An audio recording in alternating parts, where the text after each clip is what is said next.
Thank you for joining us today for today's Lunch and Learn webinar for the Working Caregiver, Navigating the Journey of Life. Today's webinar is in listen-only mode and will be recorded. We will open up the webinar for questions at the end, but you can ask them anytime by typing them in the chat window. At this time, I'd like to present Trisha Menoni, our speaker. Trisha is the founder of Family-Owned Partners in Senior Care. She's been a nurse for over 45 years, and over 20 of those years have been helping seniors and their families navigate the aging journey. Thank you so much, Trisha, for talking to us today about this important topic, navigating the aging journey. Go ahead. Thanks so much, Angie. It's good to be talking to everybody again. I know some of you have been with us before, so welcome back. Navigating the journey of life, that's a really big topic, and as I prepared for that, I realized that perhaps it was too much for just a half hour, and so I've divided this topic into three sections: how to successfully age, getting the information together, and preparing for the future. So we'll be talking about these over the next few webinars. So today we're going to talk about how to successfully age, or how to help someone else successfully age. So life is a journey. Let's think back over our life. We've had parents, teachers, coaches, and bosses that have been our mentors, and it's been a fantastic adventure. These mentors have lived through our challenges, and they have either figuratively or literally held our hands and made the journey easier. All we had to do was listen. Sometimes we didn't do so well when we were children. Sometimes it took a while to realize the value of their advice. As my brother wisely said, when I was 18, Dad was not very smart. Now that I'm 21, I'm amazed at what he has learned.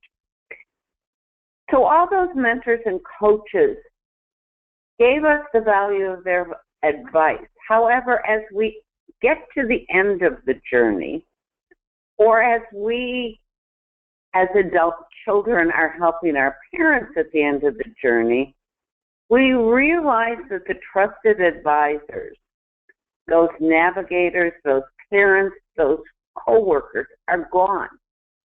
And who do we turn to for advice to age well?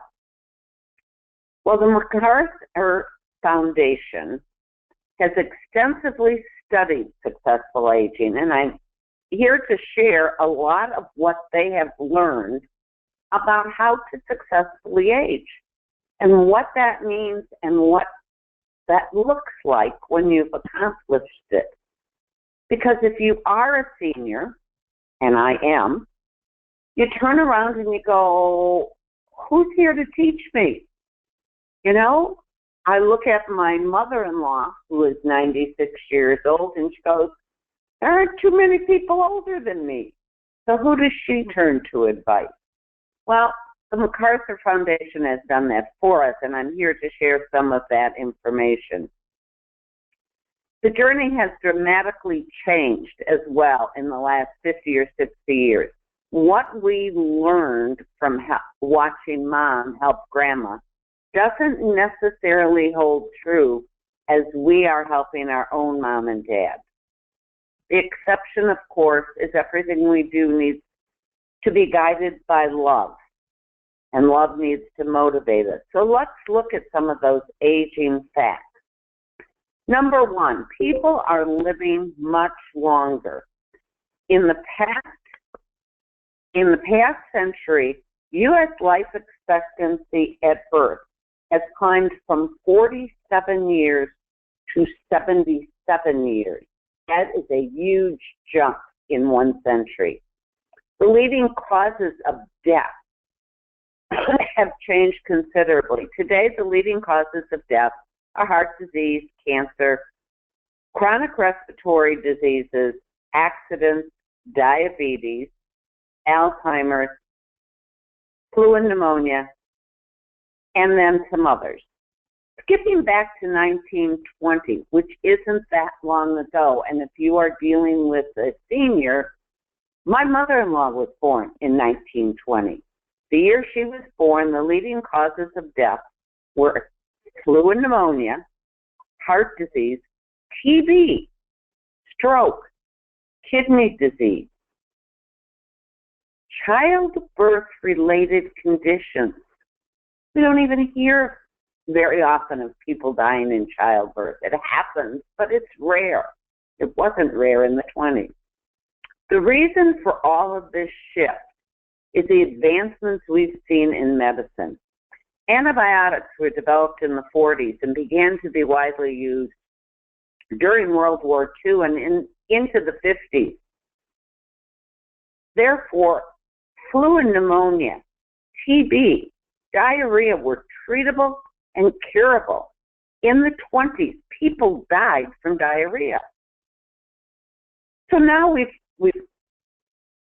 cured many of these diseases.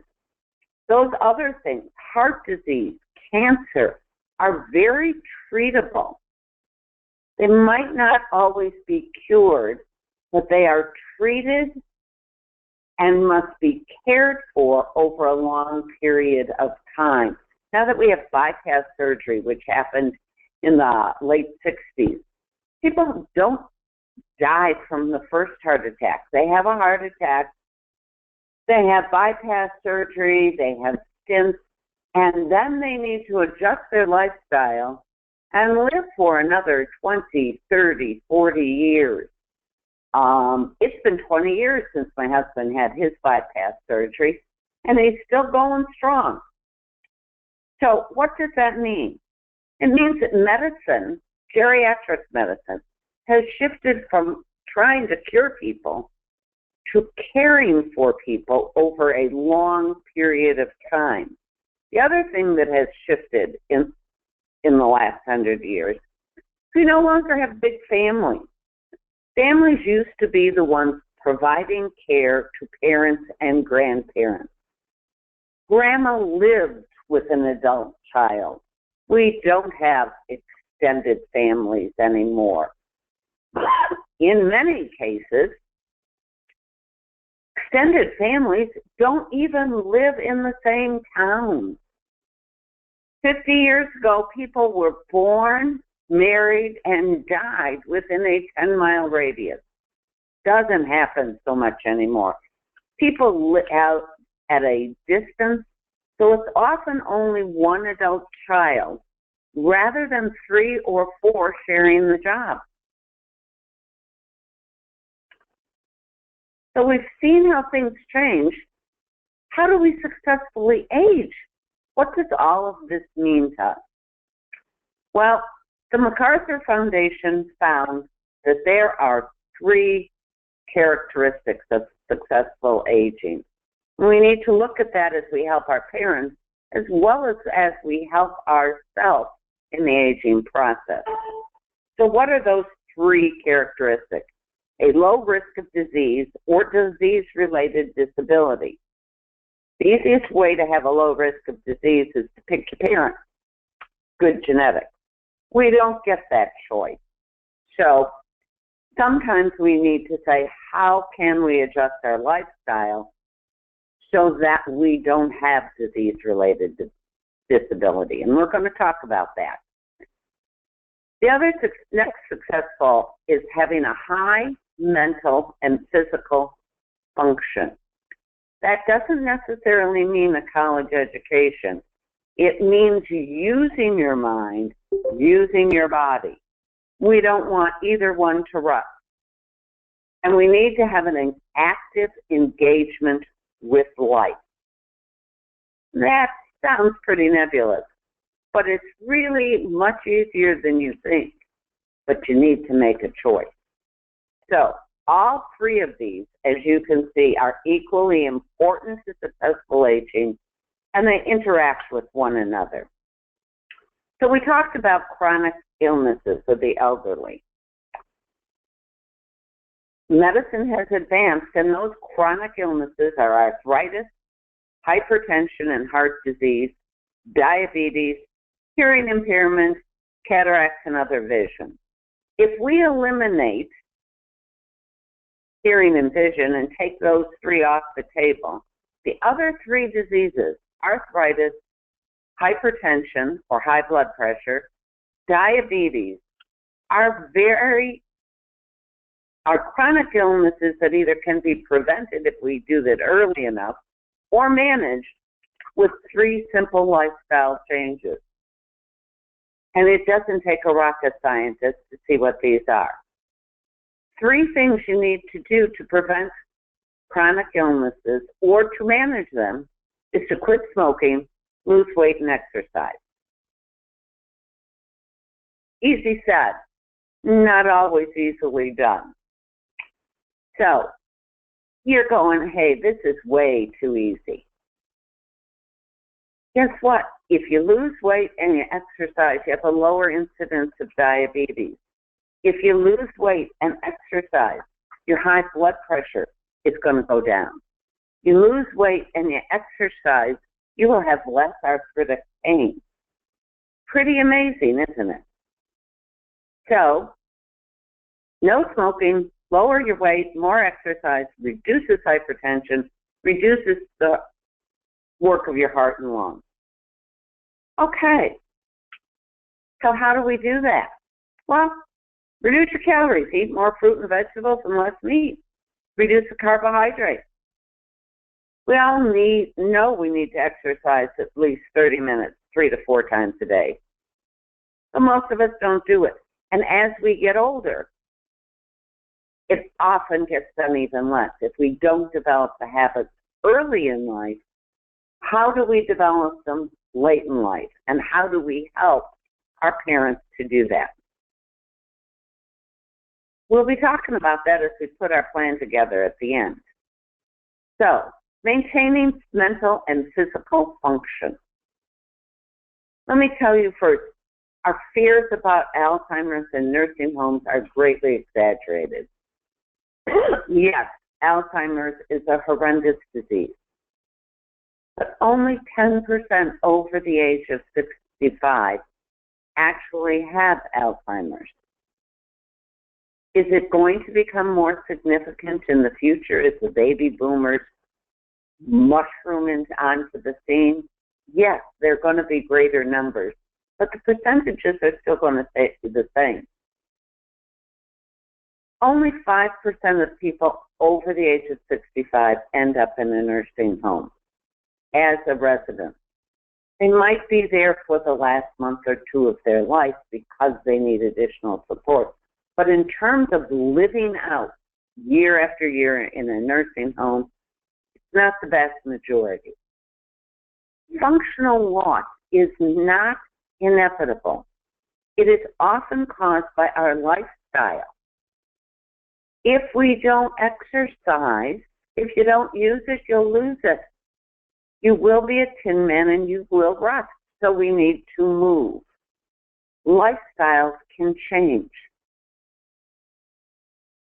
Mental and physical function is recoverable. You can start an exercise program and you can keep your mind active.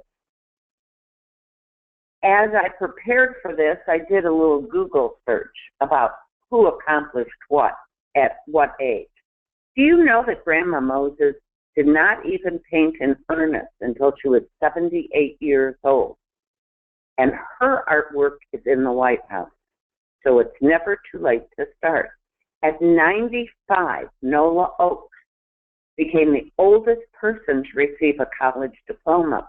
It was something she had always wanted to do, had not done because she married early and the children took precedence. In fact, Nola and a granddaughter graduated together. At 96, Harry Bernstein published his first book, The Invisible Wall, 3 years after he started writing to cope with the loneliness after his wife of 70 years passed away. My mother-in-law is 96 years old. She Facebooks, Skype and is taking Spanish lessons.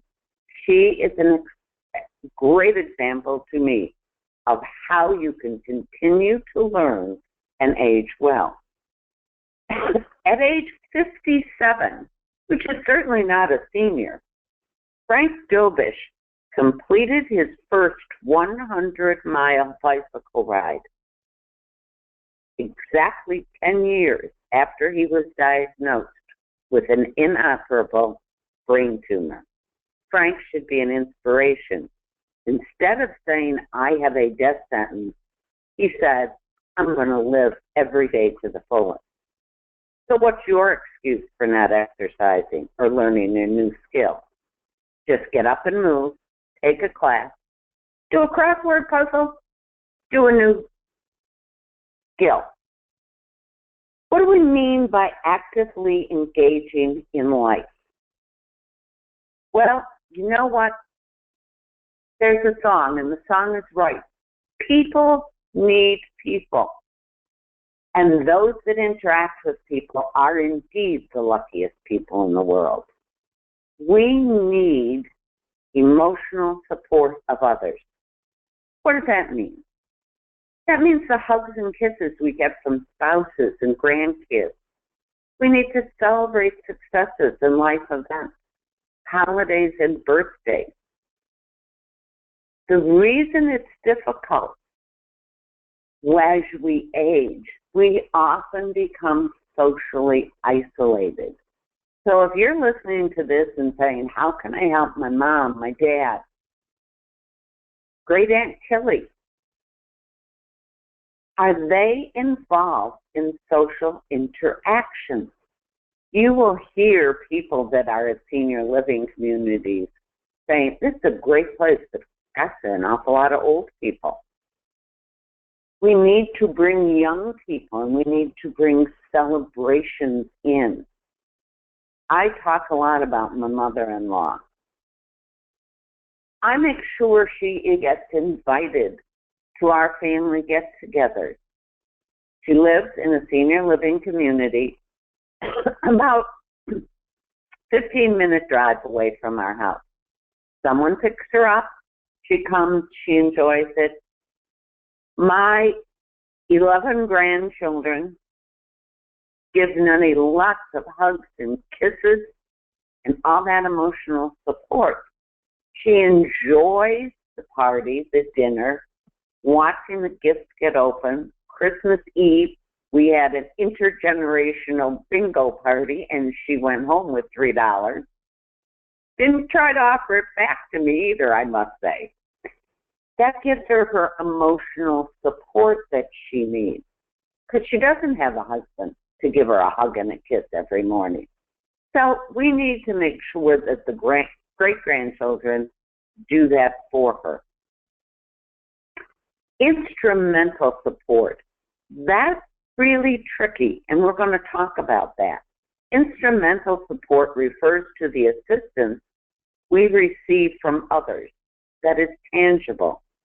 Instrumental support is comprised of the things that others physically do or provide in order to assist you. That can be fixing meals, doing your laundry, doing your housework. The catch to instrumental support is that we should only give to others what they truly need. It is not good to make seniors, or anyone for that matter, overly dependent on us. In other words, you need to help them until they can do that for themselves. That means after an illness or surgery, when you're going in and you're doing a lot, you're making the meals, you're doing the housework, you need to gradually wean mom off of the house. We don't want her overly dependent. So maybe the first week you're making the meals, and then you say, I'm leaving you 3 meals so you can pop them into the microwave the next 3 days. I won't be able to come over and help you make the meal. So you gradually wean them away. Now, sometimes, like in the case of my mother-in-law, I have kind of push instrumental support on her. She lives in a senior living community, and she gets her meals, so she walks down the hall to the dining room, and she eats there for lunch and for dinner. She goes to her classes. She has housekeeping provided, because quite frankly, at 96, I don't think anyone should have to dust and vacuum anymore. However, at 96, she stands a great risk for a fall. She does use a walker, and she likes to take a bath. So that means getting in and out of the tub. So after much discussion and encouragement, she has agreed to allow a caregiver to come in 4 nights a week and help her in and out of the bathtub. It also, because as I said to her, anyone can fall, but at 20 we bounce. 96 you will break something, and if you break a hip and have to have anesthesia, not such a good prognosis of coming back from that. So she did agree to have the help, but only in and out of the bathtub. She still dries herself off. But it also means that the caregiver takes the empties the garbage and runs it down the hall, so she's not trying to balance a garbage bag on her walker. So think about that in terms of the help you give. Some parents, some seniors, think that the more help you give them, the more you love them. So you need to do a balancing act of how much help to do. And sometimes the only time they see you is when you're helping them. So if you start having more of those social party interactions, let's go out for lunch, they maybe will be less demanding of do this for me, do this for me. The other thing that we're talking about is continuing productivity as we age.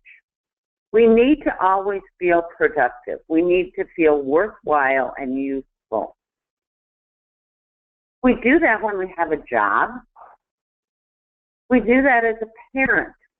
Parents are useful people. Now, we don't always get thanked for it in the process, but we know we have a purpose. We have a productive activity. So when we retire, we need to think about how do we feel valuable? What are we producing? And that's goods, that's services, just like in retirement. Maybe that's why women live longer than men. They continue to do housework, cooking, and babysitting grandchildren. Men need to plug into productive activities that they perceive to be of value to others. So simply weaving baskets, unless you want to learn how to weave baskets, isn't necessarily productive. I know a 77-year-old retired farmer that golfs 3 mornings a week and volunteers at Habitat for Humanity the other 2. He is aging well. Why? He's combining an awful lot of those things that we've been talking about. He's exercising. He's using some old skills from the farm, but he's also learning new skills. He's socializing with people on the golf course and in his volunteer work, and he has a productive activity that is benefiting others. It doesn't need to be big. It doesn't need to be glamorous. There's a commercial that says if you had all the time and all the money in the world, what would you like to do? And that's retirement. What did you want to do at 20 that you didn't have the time or the money to do? Now, I've often heard seniors say, well, I'd like to travel, but I don't have the money to go to Europe. Maybe you can't go to Europe. But what are the sites? What are the historic things? What's the beauty in your own town your own state that you can see and do. And if you're helping mom to age, ask her, what did you want to do when you were so busy raising us? What did you want to do, Mom? You might find, I wish I had been a teacher, but I wasn't able to go to college. Well, maybe there's some volunteer work that you can plug Mom into. My Aunt Mary, after she retired, and she was a bank trust officer, she went and volunteered at the community center and taught 10-year-olds how to sew. That was her hobby, and that was something she shared with someone else. So maybe Mom can't teach math or science, but can she teach girls how to use a sewing machine? What was her hobby? We look at many ex-presidents, Dwight Eisenhower, George Bush, that have taken up painting. Is there a class at the senior center to take? So, maintain mental function. What do you want to do? And I look at my mother-in-law who's taking Spanish classes. Is she ever going to use them? A little bit here and there. There are some Spanish-speaking people at her senior living community, and she practices with them, but she feels good about learning that new skill. So, the prescription for aging well: preventive medicine, physical exercise, good nutrition. So, see your doctor, take your meds. If you have not seen a doctor recently, why not? So, preventive medicine, physical exercise, good nutrition, maintaining and improving mental function. So let's start making that roadmap. Identify what is going well, either in your life or Mom. What behaviors are good and what do you need to begin doing? Identify those circles of support. Who are the people that give you emotional support? Your inner circle of friends, family, neighbors. Keep adding to those circles. Keep introducing Mom to more, especially younger friends.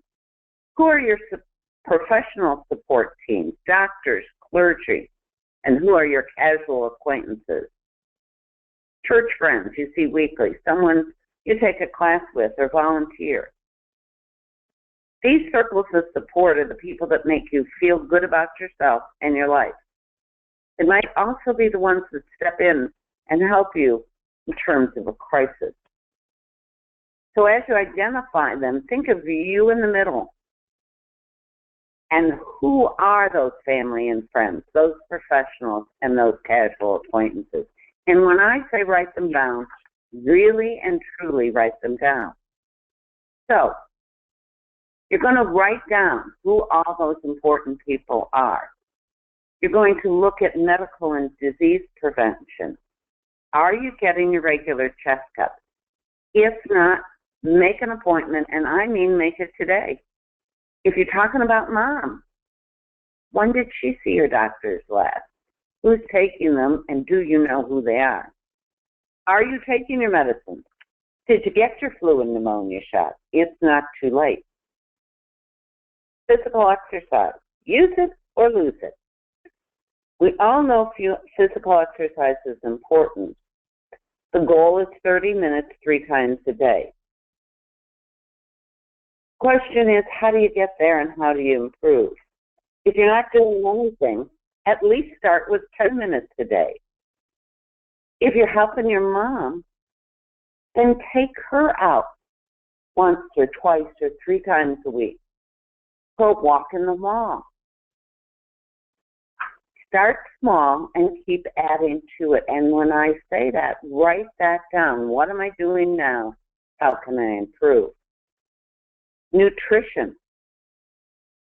Ask a few questions. Are you eating too much? Am I eating the right food? Can I make those changes for myself? Or do I need help? And there's help around. So you can go to Weight Watchers, you can join POPs, you can do Nutrisystem, you can go talk to a nutritionist. Mental stimulation. How am I stimulating? What games do I play? What newspapers or books am I reading? What knowledge can I share with others? What have I always wanted to learn? Now is the time to learn it. Now is the time to share it. And would a group help? If you've always wanted to travel and you can't travel, maybe going to the library when there are movies and travel logs helps you learn more about countries and talk about it with other people.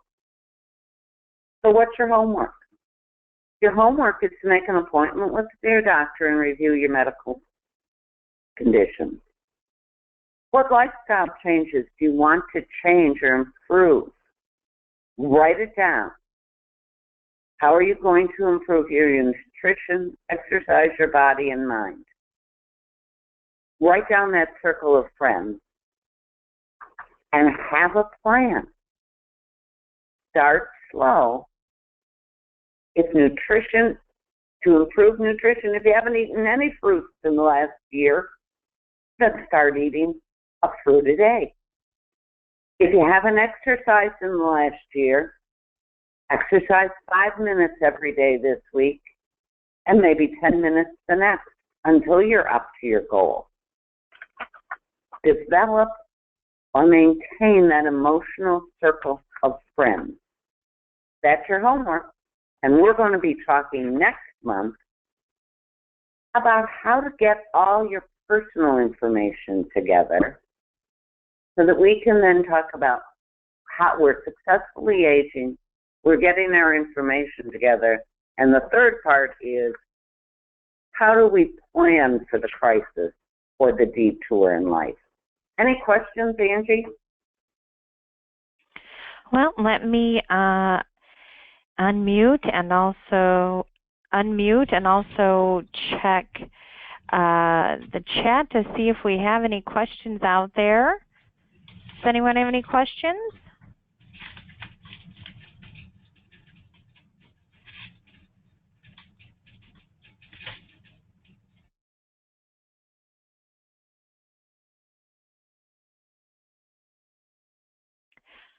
Well,